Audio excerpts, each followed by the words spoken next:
أشهد أن لا إله إلا الله وحده لا شريك له وأشهد أن محمدا عبده ورسوله أما بعد فأعوذ بالله من الشيطان الرجيم بسم الله الرحمن الرحيم الحمد لله رب العالمين الرحمن الرحيم مالك يوم الدين إياك نعبد وإياك نستعين اهدنا الصراط المستقيم صراط الذين أنعمت عليهم غير المغضوب عليهم ولا الضالين.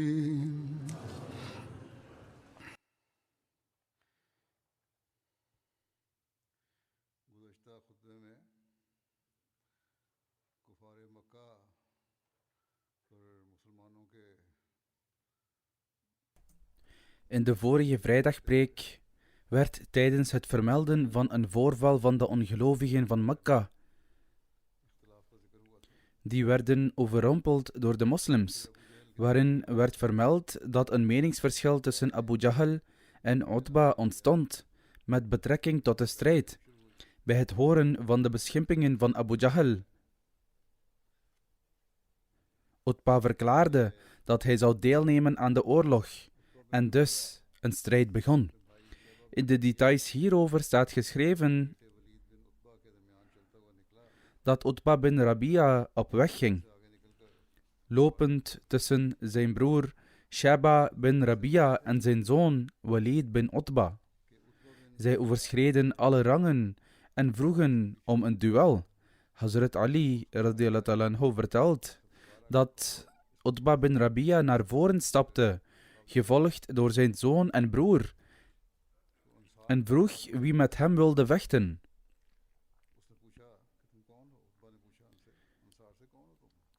Enkele jonge mannen van de Ansar gaven gehoor aan zijn oproep. Utba vroeg de Ansar wie zij waren. Zij vertelden hem wie zij waren. Utba antwoordde hen: wij houden ons niet met jullie bezig. Wij zoeken alleen de strijd tegen de zonen van onze oom. Dit betekende dat hij alleen de Quraysh, de mensen van Mekka, wilde bestrijden en niet de Ansar. Hij riep toen luid uit: O Mohammed, sallallahu alaihi wasallam, stuur onze gelijken uit onze familie om tegen ons te vechten. Hierop zei de heilige profeet sallallahu alaihi wasallam: O Hamza, stap naar voren. Sta op, o Ali, ga voorwaarts. O Ubada bin Harith. Hazrat Hamza was de oom van vaderskant van de heilige profeet sallallahu alaihi wasallam en Hazrat Ali en Hazrat Ubada waren zijn neven van vaderskant. Hazrat Ali zegt: Hamza rukte op naar Utba, ik rukte op naar Shaba. Hazrat Ubada en Walid bevochten elkaar hevig en beiden hadden de ander verwond en verzwakt. Na onze respectievelijke duels keerden we ons naar Walid toe. We doodden hem toen en pakten Hazrat Ubada op en brachten hem terug. Hazrat Hamza en Hazrat Ali hadden hun tegenstanders al gedood. Toen Hazrat Hamza en Hazrat Ali hun metgezel, Hazrat Ubada bin Harith, terugbrachten in hun leger, was zijn voet al afgehakt. Toen hij voor de heilige profeet sallallahu alaihi wasallam kwam, zei hij: O boodschapper van Allah sallallahu alaihi wasallam, ben ik geen martelaar? De heilige profeet sallallahu alaihi wasallam antwoordde: je bent zeker een martelaar. Hazrat Ubada, de neef van vaderskant van de heilige profeet sallallahu alaihi wasallam, kon niet herstellen van deze wonden en overleed op de terugreis van Badr. Met betrekking tot Hazrat Ubada bin Harith is het vermeld In een overlevering dat toen zijn voet werd afgesneden door het zwaard, zijn metgezellen hem terugdroegen. Toen hij naar de heilige profeet sallallahu alaihi wasallam werd gebracht, werd hij naast hem geplaatst. De heilige profeet sallallahu alaihi wasallam plaatste zijn gezegende voet onder Ubaida's voet en met een uitdrukking van toewijding ging Ubaida naar de heilige profeet sallallahu alaihi wasallam en zei: O boodschapper van Allah sallallahu alaihi wasallam, als Abu Talib vandaag nog zou leven, zou hij weten dat ik het meeste recht heb op zijn woorden. Hierna reciteerde hij coupletten van Abu Talib, waarvan de vertaling als volgt is: bij het huis van Allah. Jullie logen dat Mohammed sallallahu alaihi wasallam met rust gelaten zou worden. Tot nu toe hebben we hem niet eens verdedigd met onze speren of pijlen. Jullie hebben gelogen dat wij hem aan jullie zouden overleveren. Hiervoor zullen jullie over onze lijken moeten lopen. Een tijd waarin wij achteloos zouden zijn voor zelfs onze eigen zonen en dochters. Toen hij dit hoorde, zei de heilige profeet sallallahu alaihi wasallam: ik ben er getuige van dat jij inderdaad een martelaar bent. Er is sprake van een gebed van Abu Jahl bij deze gelegenheid. Toen de twee legers tegenover elkaar stonden, dat wil zeggen, toen de volledige strijd op het punt stond te beginnen, bad Abu Jahl: O God, vernietig vandaag degene onder ons die de banden van verwantschap verbreekt en spreekt over datgene waarvan wij nog nooit hebben gehoord. In verband hiermee schrijft de beloofde Messias sallallahu alaihi wasallam: tijdens de slag bij Badr bad een man genaamd Amr bin Hisham, die later bekend zou worden als Abu Jahl en de leider en aanvoerder van de Quraysh was, in de volgende woorden: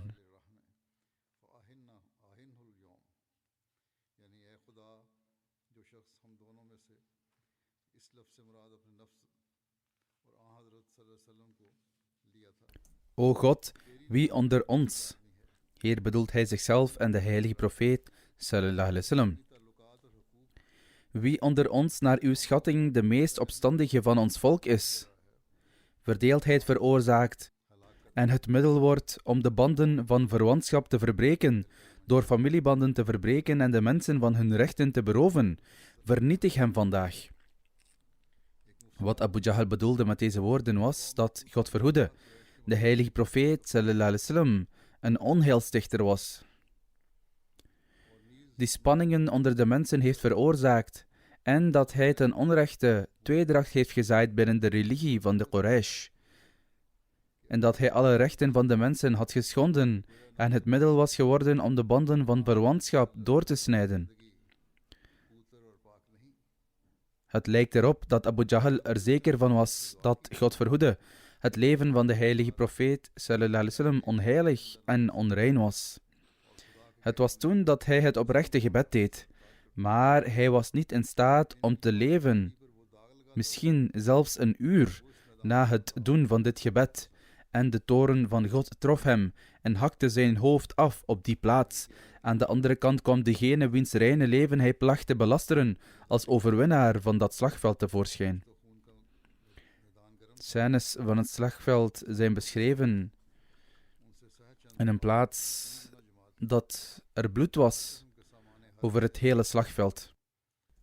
Tegenover de moslims stond een drievoudig leger, dat wil zeggen 3 keer zo groot, dat ten strijde trok om de islam volledig van de aardbodem te doen verwijderen, terwijl het goed uitgerust was met allerlei militaire uitrusting. De moslims daarentegen waren minder talrijk, hadden onvoldoende uitrusting en leden onder de gevolgen van armoede en verbanning uit hun thuisland. Maar de moslims waren bedwelmd door de liefde voor de eenheid van God en de boodschapper van Allah, en ze waren daardoor doordrenkt met een buitengewone kracht. En er was niets sterker dan dat in de wereld. Dat wil zeggen, het hebben van het ware geloof. Op dat moment gaven zij op het slagveld een voorbeeld van geloofsdienst die zijn gelijke niet kent. Elk individu wedijverde met elkaar om vooruit te komen, en ze leken rusteloos in het afleggen van hun leven op de weg van God. Hamza, Ali en Zubair waren door de vijandelijke linies gescheurd.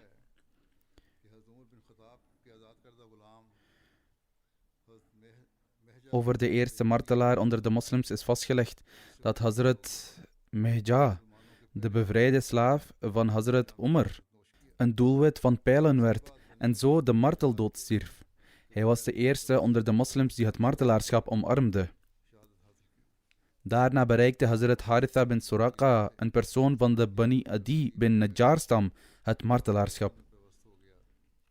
Hij was water aan het drinken uit een reservoir toen er een pijl in zijn richting werd geschoten, die hem in zijn nek raakte, wat resulteerde in zijn martelaarschap.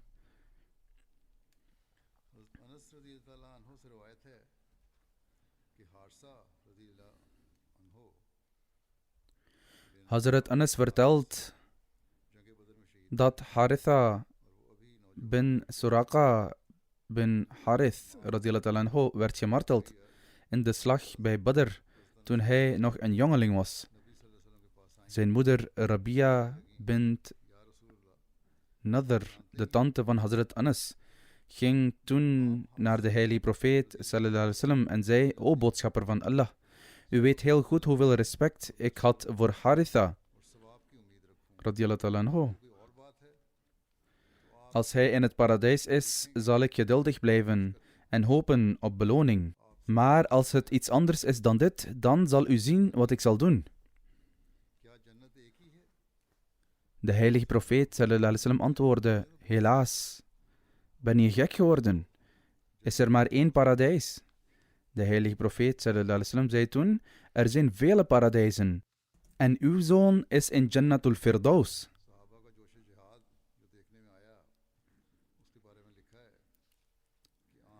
Over de passie en vastberadenheid van de metgezellen voor de jihad staat geschreven dat de heilige profeet sallallahu alaihi wasallam zei: wie vandaag met geduld strijdt en het als een beloning beschouwt zonder te vluchten, die zal God het paradijs doen binnengaan. Toen Umar bin Hammam van de Banu Salama dit hoorde,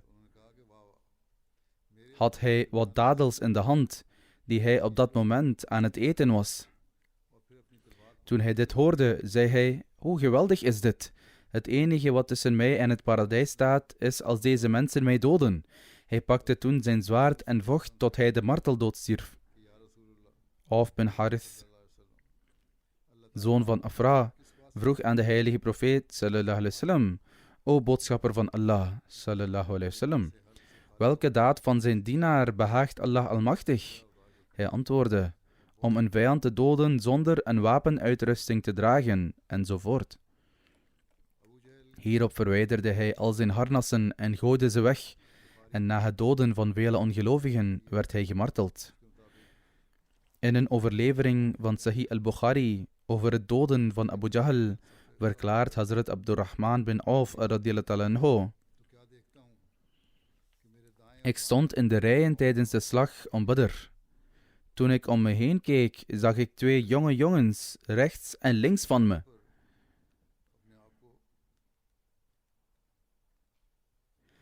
En hun aanwezigheid daar gaf me geen gevoel van veiligheid.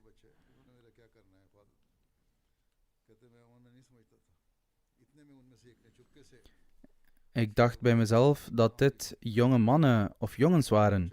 Hoe kunnen zij mij beschermen? Ik voelde me niet veilig. Plotseling vroeg een van hen zachtjes aan mij op een manier, zodat de ander het niet zou kunnen horen: Oom, laat me zien waar Abu Jahl is. Ik antwoordde: mijn neef, wat heb je te maken met Abu Jahl? Hij antwoordde: ik heb een eed afgelegd aan Allah dat als ik hem vind, ik hem zal doden of gedood worden, terwijl ik het probeer. Toen vroeg de andere jongen mij stilletjes hetzelfde, op een manier zodat de andere het niet zou horen. Hazrat Abdurrahman zegt: het zou mij meer hebben behaagd om 2 volwassenen mannen in hun plaats te hebben. Wat betekent dat ondanks hun ijver en passie hij niet overtuigd was en nog steeds verlangde naar 2 sterke mannen links en rechts van hem. Hij zegt: ik wees naar Abu Jahl en vertelde het hen beiden. Onmiddellijk na het horen van dit, besprongen zij beiden hem als haviken en doodden hem. Deze 2 jongens waren Mu'adh en Mu'awwidh, de kinderen van Afra. Hazrat Mu'adh verklaart: ik hoorde mensen beweren dat niemand in staat zou zijn om Abul Hakam te bereiken. En dus besloot ik dat ik hem zeker zou aanvallen. Vandaar dat ik naar hem toesprong en met een enkele slag van mijn zwaard sneed ik zijn been vanaf de knie naar beneden. Ikrima, zijn zoon, viel me toen aan en hakte mijn hand af, die alleen nog aan zijn huid hing. De hele dag bleef ik in deze toestand vechten, en toen mijn pijn oversteeg, plaatste ik mijn voet op mijn hand en rukte hem eraf.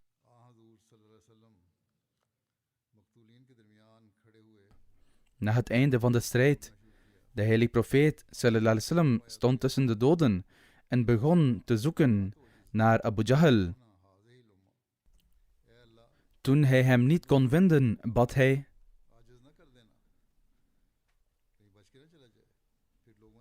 O Allah, sta niet toe dat ik een nederlaag lijd tegen de farao van deze umma. Sta niet toe dat hij van hier ontsnapt. Hierna begonnen mensen naar hem te zoeken en Hazrat Abdullah bin Mas'ud vond hem uiteindelijk. Volgens een andere overlevering staat er dat de heilige profeet sallallahu alaihi wasallam ook het volgende bad: O Allah, laat hem niet ontsnappen uit uw greep. Toen de heilige profeet sallallahu alaihi wasallam de mensen beval om het lichaam van Abu Jahl te vinden, kwam Abdullah bin Mas'ud hem tegen, terwijl hij tussen degenen zocht die gedood waren. De heilige profeet sallallahu alaihi wasallam zei: als je niet in staat bent om hem te identificeren, dan kun je hem herkennen aan de wondmarkering op zijn knie.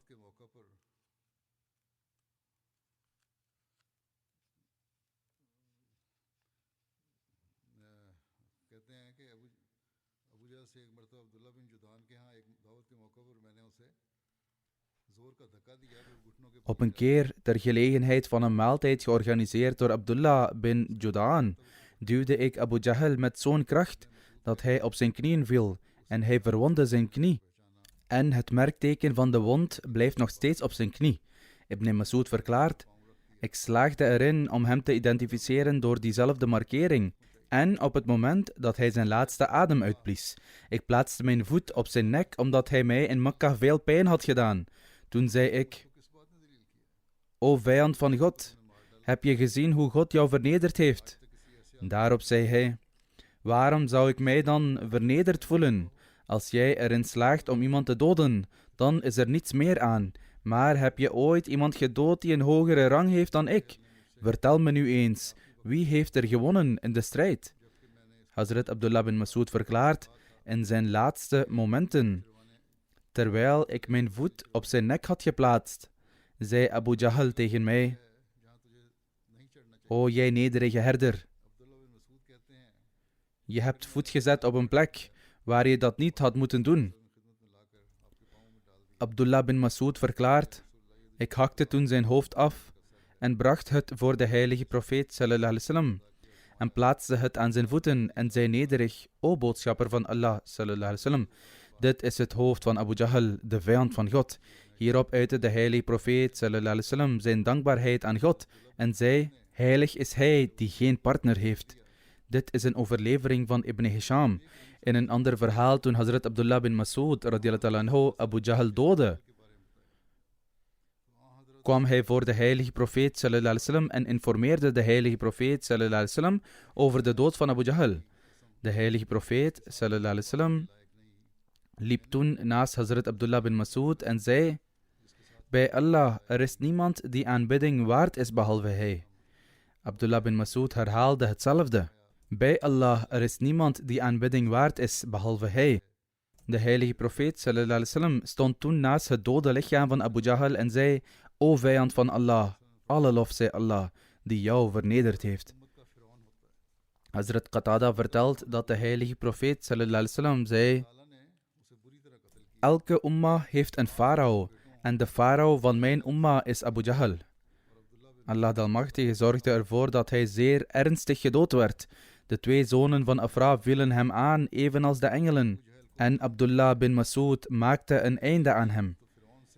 De beloofde Messias ﷺ verklaart: Abu Jahl is beschreven als farao, maar naar mijn mening was hij veel erger dan farao, omdat farao immers had uitgeroepen: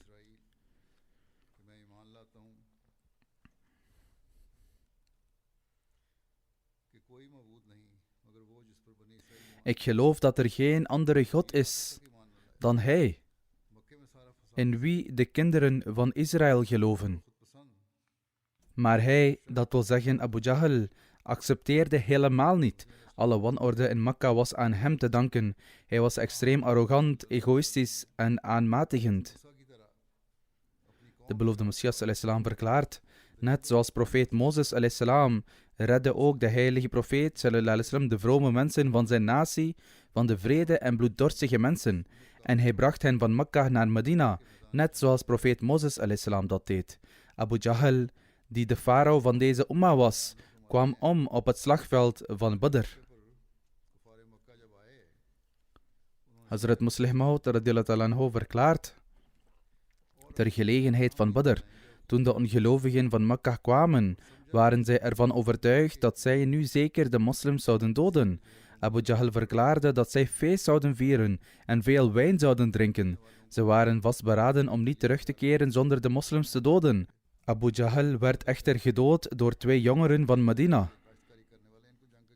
De ongelovigen van Mekka beschouwden de mensen van Medina als uiterst nederige mensen en noemden hen boeren. Zij dachten dat deze mensen alleen wisten hoe ze groenten moesten verbouwen en land moesten bewerken en niet bekend waren met de kunst van het oorlog voeren. Desondanks doodden deze 2 jongeren hem en werd hij zo vernederd dat zelfs zijn laatste wens niet vervuld kon worden. Het was een gewoonte onder de Arabieren dat als een leider werd gedood in de strijd, zijn hoofd werd afgehakt door hem aan de onderkant van zijn nek te slaan, zodat het lang bleef en diende als een teken dat een leider was gedood. Abdullah bin Mas'ud vond Abu Jahl terwijl hij gewond was en helemaal niet bewoog. Hij vroeg hem zijn toestand en Abu Jahl antwoordde dat hij niet bedroefd was over iets, behalve het feit dat hij was gedood door 2 boerenkinderen van Medina. Abdullah vroeg toen of hij een laatste wens had, waarop hij antwoordde dat zijn enige wens was dat zijn hoofd zou worden afgehakt van het onderste uiteinde van zijn nek. Hierop verklaarde Abdullah bin Mas'ud dat hij zelfs deze wens van hem niet in vervulling zou laten gaan en sneed met geweld zijn nek door tot net onder zijn kin. Wat hij dacht dat een feestelijke gelegenheid zou worden, werd de gelegenheid van zijn dood. En de alcohol die hij had genuttigd was niet eens goed verteerd. Met betrekking tot het gooien van stenen van de heilige profeet sallallahu alaihi wasallam naar de afgodendienaren staat in Sahih Bukhari dat toen de heilige profeet sallallahu alaihi wasallam in zijn tent aan het bidden was, Hazrat Abu Bakr zijn hand vasthield en zei: O boodschapper van Allah, stop alstublieft. U heeft uitgebreid gebeden voor uw Heer. Op dat moment droeg de heilige profeet sallallahu alaihi wasallam zijn maaienkolder en kwam uit zijn tent en was aan het reciteren.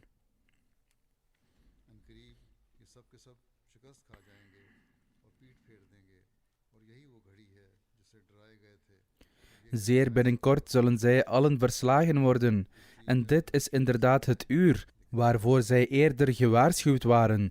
Dit uur zal uiterst moeilijk en uitdagend voor hen zijn. De details hiervan zijn als volgt geschreven in Sirat Khatamun Nabiyyin door Hazrat Mirza Bashir Ahmad Sahib radiyallahu anhu.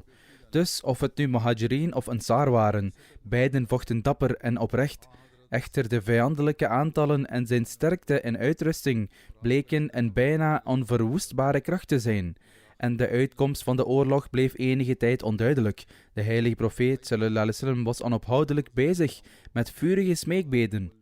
En zijn rusteloosheid vermenigvuldigde zich van moment tot moment, maar uiteindelijk, na een lange tijd, stond de heilige profeet sallallahu alaihi wasallam op en stapte uit de tent, terwijl hij de volgende goddelijke blijde boodschap reciteerde. Imam Razi schrijft in het commentaar op het vers van Surah Al-Anfal: Toen de Quraysh een aanval lanceerden, bad de heilige profeet sallallahu alaihi wasallam: O Allah, de mensen van de Quraysh hebben hun paarden en kostbare bezittingen gebracht, opdat zij uw boodschapper zouden verwerpen en verloochenen. O Allah, ik zoek van u wat u mij beloofd hebt. Daarop verscheen Gabriel en zei: O boodschapper van Allah, neem een handvol zand en werp het naar de ongelovigen. Toen de 2 legers met elkaar slaags raakten, droeg de heilige profeet sallallahu alaihi wasallam Hazrat Ali op om een handvol zand en kiezels uit de vallei te brengen, die hij naar de gezichten van de ongelovigen wierp, zeggende: Dat is, mogen hun gezichten geruïneerd worden. Als gevolg daarvan begonnen de ongelovigen hun ogen uit te vegen en werden uiteindelijk verslagen. Toen zei Allah de Almachtige: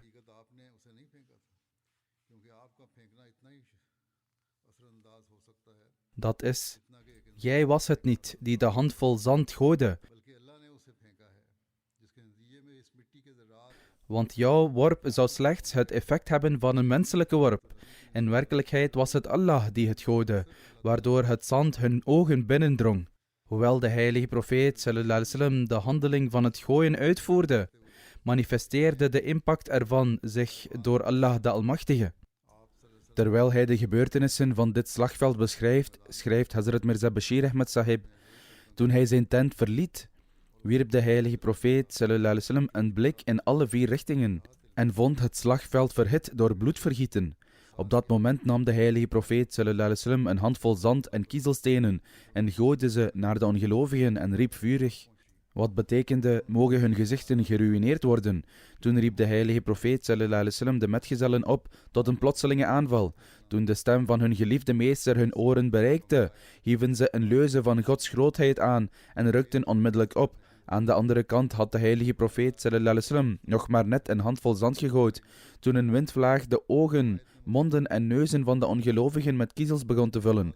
De heilige profeet sallallahu alaihi wasallam zei: dit is een leger van Gods engelen die ons komen bijstaan met goddelijke hulp. In sommige overleveringen is ook vermeld dat in die tijd sommige mensen deze engelen zelfs zagen. In ieder geval waren leiders zoals Utba, Sheba en Abu Jahl al tot stof vergaan. Als gevolg van deze onmiddellijke aanval van de moslims en de plotselinge windvlaag begonnen de Quraysh aan kracht te verliezen en er brak snel paniek uit in het leger van de Quraysh. Het slagveld werd in een mum van tijd ontruimd. De beloofde Messias sallallahu alaihi wasallam verklaart: op dit niveau van gemeenschap met God zijn mensen soms in staat om daden te verrichten die de menselijke vermogens te boven gaan en goddelijke kracht en kleur aannemen.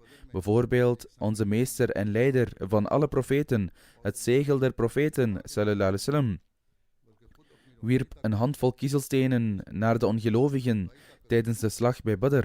En die handvol kiezelstenen werd niet geworpen door middel van gebed, maar door zijn eigen geestelijke kracht. Echter, die handvol kiezelstenen manifesteerde zich met goddelijke kracht en viel op de vijandelijke troepen op zo'n wonderbaarlijke manier, dat er niemand onder hen was wiens ogen niet getroffen waren.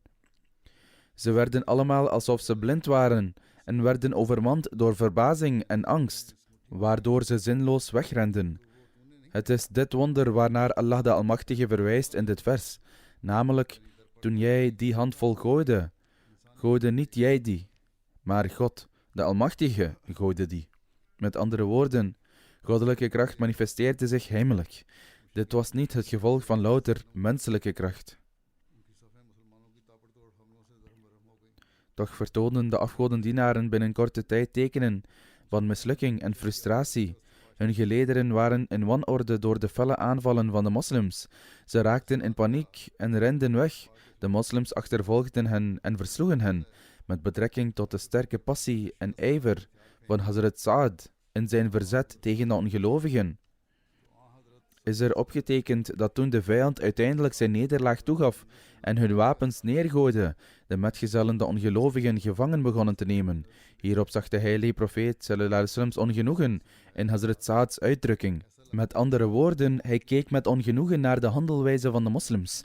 De heilige profeet sallallahu alaihi wasallam richtte zich tot Hazrat Sa'ad en zei: O Sa'ad, het lijkt alsof je ontevreden bent over het opsluiten van de afgodendienaren.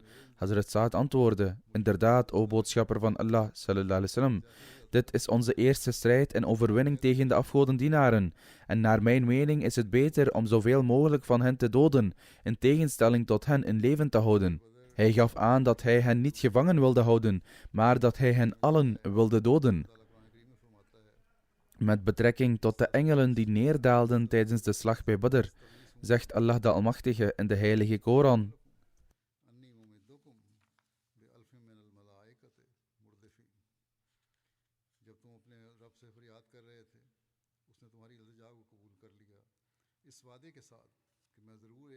toen jij de hulp van jouw Heer afsmeekte en hij jou antwoordde, zeggende: ik zal jou bijstaan met 1000 engelen, die elkaar opvolgen.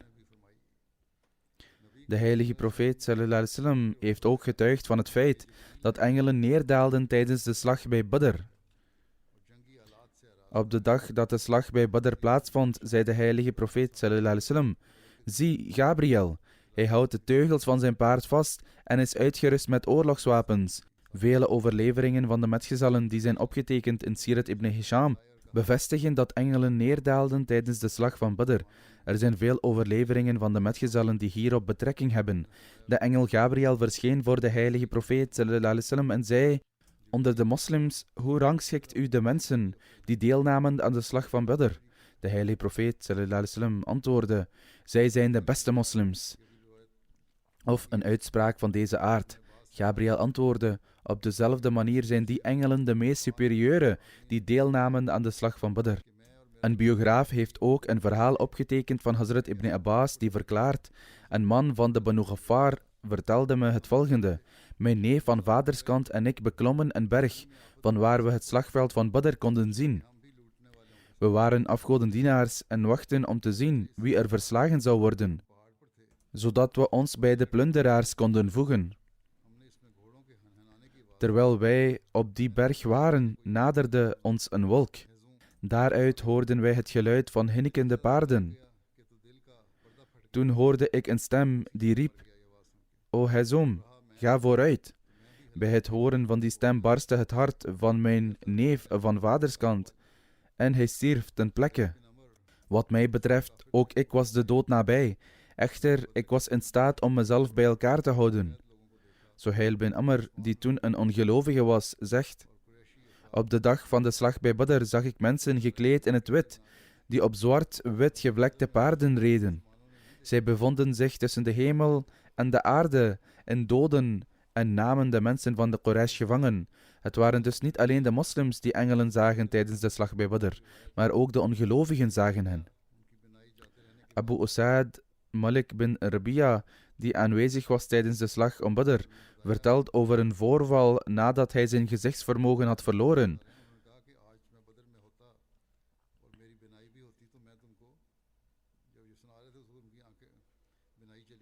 Hij zei: als ik vandaag bij Badr was geweest en ik had nog steeds mijn gezichtsvermogen. Toen hij dit zei, had hij zijn gezichtsvermogen al verloren, maar hij vertelde iets over Badr toen hij nog in staat was om te zien, en hij was getuige van de slag bij Badr met zijn eigen ogen. Dan zou ik jullie zeker de vallei hebben laten zien, waar de engelen uitkwamen. Ik heb hier geen twijfel of verwarring over. Abu Daud Mazini, die aanwezig was bij de slag bij Badr, vertelt: ongetwijfeld, op de dag van Badr achtervolgde ik een ongelovige om hem aan te vallen. Toen ik plotseling zag dat zijn hoofd was afgehakt, voordat mijn zwaard hem zelfs maar had bereikt, ik realiseerde me dat iemand anders hem had gedood. Hazrat Abdullah bin Abbas vertelt dat op de dag van Badr de engelen herkend konden worden aan hun witte tulbanden, waarvan de uiteinden op hun rug hingen, terwijl ze op de dag van Hunain herkend werden aan hun rode tulbanden. Hazrat Ali vertelt dat de tulband de kroon van een Arabier is. En op de dag van Badr waren de engelen te herkennen aan hun witte tulbanden die op hun rug hingen, maar Gabriel droeg een gele tulband. Hazrat ibn Abbas vertelt dat de engelen in geen enkele veldslag hebben gevochten, behalve in de slag bij Badr. Ze namen alleen deel aan andere gevechten om in aantal toe te nemen en om te helpen, maar ze vochten eigenlijk tegen niemand. De overlevering is van Sirat ibn Hisham. Sommige mensen denken dat het neerdalen van de engelen alleen voor de gelovigen was, als een vorm van blijde tijding, en om hen troost te geven. Anders namen de engelen niet actief deel aan de oorlog. Deze gedachte is in tegenspraak met authentieke overleveringen. Het is bewezen door authentieke overleveringen dat de engelen actief deelnamen aan de strijd. De vraag rijst echter dat één enkele engel genoeg zou zijn geweest om te helpen. Waarom daalden er dan duizenden engelen neer? Na het aanhalen van de overleveringen uit Sahih al-Bukhari en Sahih Muslim over engelen die neerdaalden tijdens de strijd, schrijft imam Ibn Kathir: de engelen die door Allah gezonden werden en de moslims die hiervan op de hoogte werden gesteld, was een vorm van blijde tijding. Anders had Allah de moslims ook zonder dit kunnen helpen tegen de ongelovigen. Daarom heeft hij verklaard dat hulp alleen van Allah komt En in Surah Mohammed heeft Allah gezegd dat hij, als hij dat had gewild, zelf vergelding had kunnen nemen van de ongelovigen, maar hij beproeft de mensen. Hazrat Muslih Maud radiyallahu ta'ala anhu verklaart: tijdens de slag bij Badr manifesteerde God Almachtig zich vanuit de wolken. Met andere woorden, de strijd was nog niet begonnen toen het regende, waardoor de ongelovigen grote verliezen leden en waardoor de gelovigen een groot voordeel hadden vanuit het oogpunt van oorlog. Toen, om de gelovigen te helpen en om hun ontzag over de ongelovigen te vestigen, daalden de engelen ook op de harten neer. Tijdens de slag bij Badr waren er zelfs veel ongelovigen die hen met hun eigen ogen zagen, en volgens een verordening werden de leiders van de Arabieren één voor één gedood. Zo ook staat er in Tafsir Saghir in de toelichting onder Surah Ali Imran, vers 127 geschreven: de enige reden waarom engelen zijn genoemd is omdat wanneer een persoon blijde tijdingen ontvangt in een droom of een visioen, dit hun vastberadenheid vergroot. Anders was de eigenlijke boodschap dat God hen zou helpen. In ieder geval was dit een visioen dat als werkelijkheid verscheen en door anderen werd gezien, zelfs door de niet-moslims.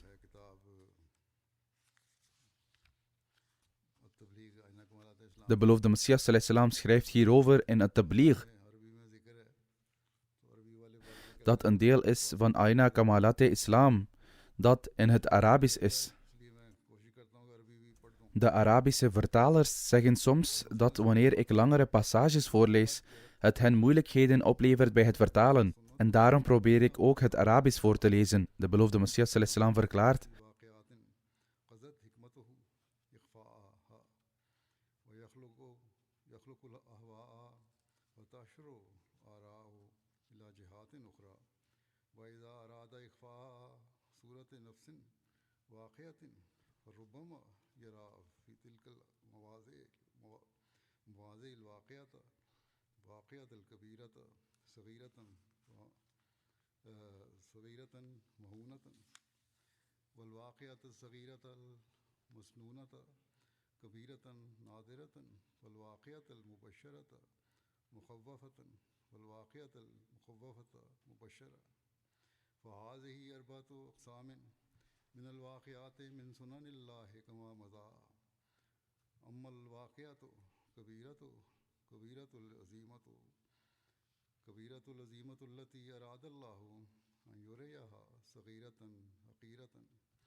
और सुन्नत हमेशा से जारी है कि उन वाक़यात को खुफिया और पोशीदा रखता है जिनकी हिकमत उसकी यानी अल्लाह ताला की आदत और सुन्नत हमेशा से जारी De vertaling is: इन वाक़यात को खुफिया और पोशीदा रखता है het is altijd de gewoonte en praktijk van Allah de Almachtige geweest om die zaken verborgen te houden, die vereisen dat de wijsheid erachter verborgen blijft en waar de verlangens en meningen van de mensen in strijd zijn met de werkelijkheid die voorhanden is. Soms laat hij een groot voorval klein en onbeduidend lijken en drukt hij een klein voorval groots en buitengewoon uit. Soms laat hij een voorval van blijde tijding verschijnen als een waarschuwing. Of laat hij een waarschuwing verschijnen als een blijde tijding. Dit zijn de 4 soorten van voorvallen die doorgaan volgens de gewoonte van Allah de Almachtige. Er was het grote incident van Badr, waarvan Allah de Almachtige wilde dat het leek alsof het een kleine en onbeduidende zaak was. Dat wil zeggen, om het gemakkelijk te maken voor de moslims. Daarom, wie wil, moet nadenken en zijn ogen openen. Ter gelegenheid van Badr liet Allah de Almachtige, de heilige profeet sallallahu alaihi wasallam, een droom zien.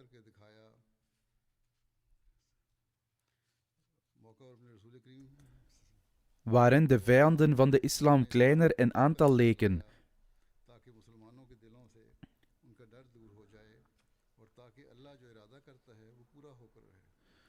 zodat de moslims hen niet zouden vrezen en zodat de wens van Allah in vervulling zou gaan. Toen werd datgene waarvan Allah wilde dat het groots en buitengewoon zou lijken in de heilige Koran, vergeleken met de blijde tijding van de hulp van engelen, om de harten van de gelovigen te verlichten, en zodat zij geen angst zouden hebben tijdens de strijd. Vandaar dat Allah de Almachtige in de heilige Koran de gelovigen beloofde en hen de blijde tijding gaf dat hij hen hulp zou geven met 5000 engelen. Deze hulp werd groter uitgedrukt, zodat het een vorm van blijde tijding voor hen zou zijn, ook al heeft 1 enkele engel de macht om de aarde te vernietigen op bevel van zijn Heer. Er was dus eigenlijk geen behoefte aan 5, laat staan 5000. Echter, Allah de Almachtige wilde zijn gewaardeerde hulp manifesteren, en daarom gebruikte hij zulke woorden die het grote aantal van degenen die hulp boden uitdrukten, en dit is precies wat er bedoeld werd. Vervolgens, na de overwinning van Badr, informeerde hij de gelovigen dat het aantal engelen niet beperkt was tot woorden, maar dat de werkelijke betekenis ervan was wat Allah de Almachtige, de meest verhevene, weet. Allah deed dit opdat hij door deze blijde tijding hun harten rust zou schenken en om hen in positief denken en hoop te doen toenemen.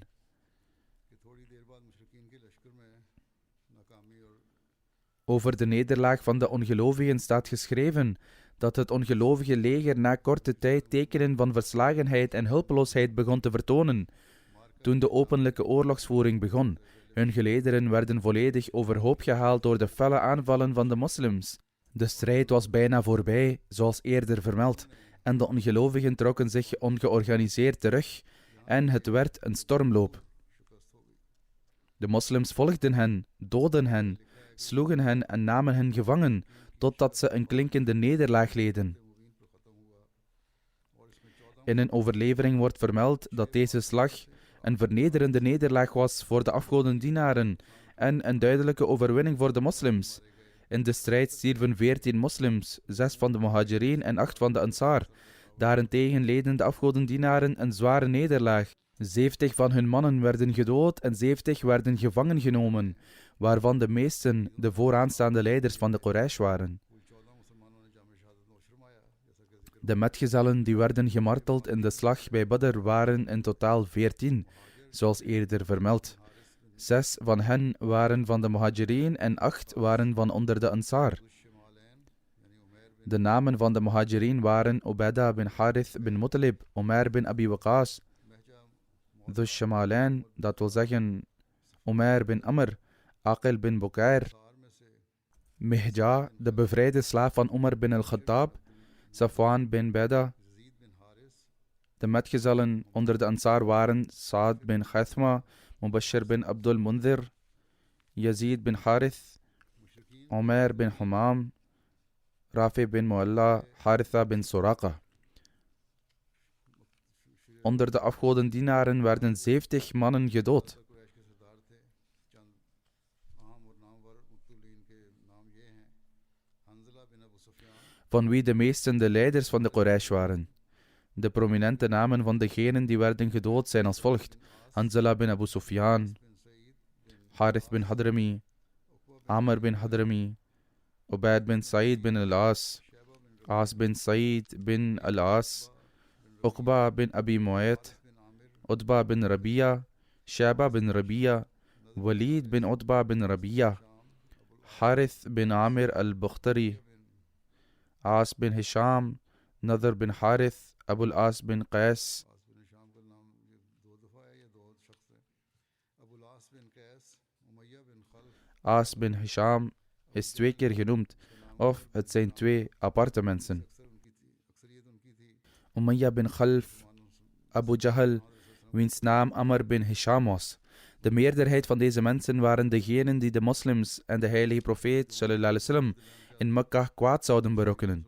De overige verslagen zullen in de toekomst worden vermeld, als God het wil. Ik wil jullie aandacht vragen voor het aanbieden van gebeden. Bid voor de moslims van Palestina. Mogen Allah gemak voor hen scheppen. जो उनका हक अदा करने De onderdrukten steunen और उनको सही रहनुमाई करने वाले हों और उन्हें जुल्मों से निकालने en hen leiders geven die hun rechten vervullen, hen rechtmatig leiden en ernaar streven om hen te redden van onrechtvaardigheden. की और लगता है कोई उनको संभालने वाला नहीं कोई इनको रहनुमाई करने वाला Ze moeten extreme onderdrukking verdragen. En het lijkt alsof er niemand is die voor hen zorgt en hen leidt. Als de moslims zich verenigen, kunnen ze deze moeilijkheden afwenden. Op dezelfde manier hebben de boosdoeners in Zweden en in sommige andere landen toestemming gekregen om te doen wat ze willen in de naam van vrijheid van meningsuiting en godsdienst. आए दिन कुछ ना कोई ऐसी हरकतें करते हैं जो मुसलमानों को जज्बात को तकलीफ पहुंचाने Hierdoor plegen ze dag in dag uit daden Quran करीम की बेहरूफी die de gevoelens van moslims kwetsen. नाज़ेब अल्फाज है Hun daden zijn absoluut verachtelijk.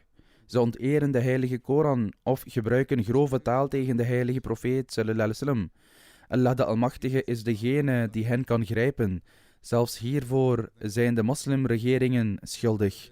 Want door hun verdeeldheid en ruzies voeren de anti-islamitische organisaties deze onrechtmatige daden uit. और ऐसा होगा जिसको कोई Als er al een reactie komt van de moslims, dan is die slechts tijdelijk en zelfs dan nog ineffectief. करें उसकी बहुत ज़रूरत है फिर फ्रांस में जो Bid dus ernstig voor de leiders van de moslimwereld en de moslim-umma.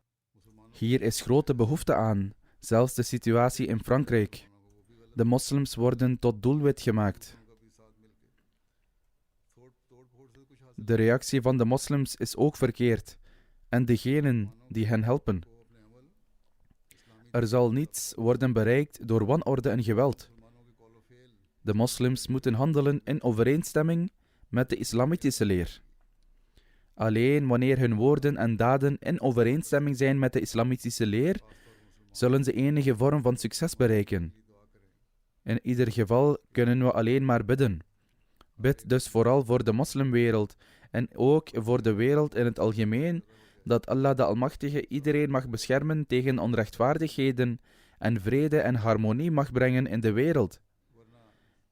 En iedereen het belang mag laten inzien van het vervullen van de rechten van elkaar. Anders, zoals ik al vele malen heb gezegd, इसी तरह Pakistan stevend de wereld af op een enorme vernietiging. के लिए बहुत दुआ करें अल्लाह ताला उन्हें भी Mogen Allah de Almachtige zijn genade schenken. Bid ook voor de Ahmadis in Pakistan. Mogen Allah de Almachtige hen beschermen tegen elke vorm van kwaad. In Frankrijk lijkt het alsof er veel protesten plaatsvinden ter ondersteuning van de jongen die gedood werd. Maar in werkelijkheid is de reactie van de mensen daar zodanig dat ik gehoord heb dat er een inzamelactie gehouden werd voor zowel de jongen die gedood werd, als de politieagent die gearresteerd werd. De campagne voor de jongen heeft slechts €200.000 opgebracht, terwijl ze voor de politieagent tegen wie ze hebben gezegd dat ze actie zullen ondernemen. En zelfs de regering verklaringen in die zin heeft afgegeven. Meer dan €1 miljoen hebben ingezameld. Mogen Allah de Almachtige genade schenken en de mensen in staat stellen rechtvaardig te handelen en ook de moslims in staat stellen zich te verenigen.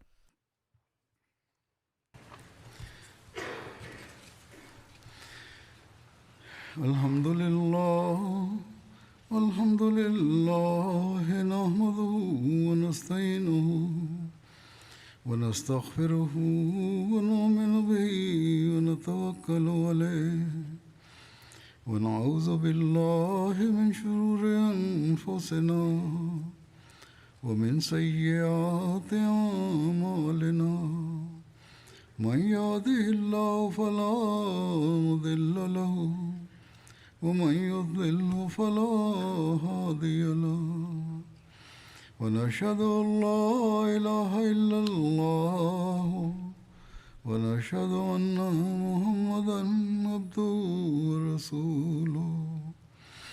عباد الله رحمكم الله إن الله يأمر بالعدل والإحسان وإيتاء ذي القربى وينهى عن الفحشاء والمنكر والبغي يعظكم لعلكم تذكرون.